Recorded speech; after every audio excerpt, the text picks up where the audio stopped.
retour. Maintenant, imaginez si cette dua que vous avez murmurée était destinée à transformer la vie de quelqu'un que vous ne rencontrerez jamais. Troublant, n'est-ce pas? Question directe qui va changer votre vie. Êtes-vous en train de prier uniquement pour vous ou construisez-vous un héritage spirituel éternel?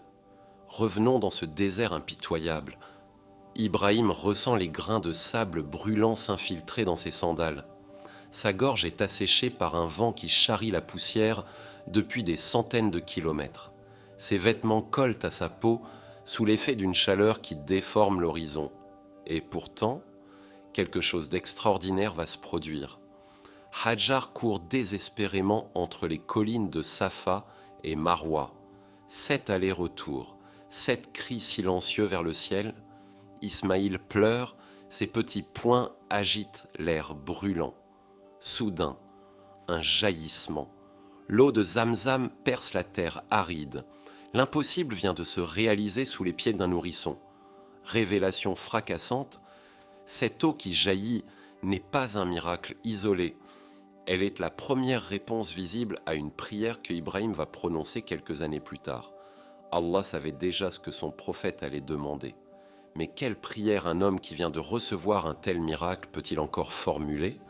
Qu'est-ce qui manquait encore à Ibrahim pour qu'il ressente le besoin d'implorer Allah? Dans exactement 2 minutes et 15 secondes, vous entendrez les mots arabes exacts de cette supplication. Et quand vous les entendrez, votre compréhension de l'islam basculera définitivement. Quelques années s'écoulent. Ibrahim et Ismaïl, désormais adolescents, entreprennent la reconstruction de la maison sacrée. Pierre après pierre, ils élèvent les fondations posées par Adam, que la paix soit sur lui, des millénaires plus tôt. Chaque bloc de pierre pèse plusieurs dizaines de kilos.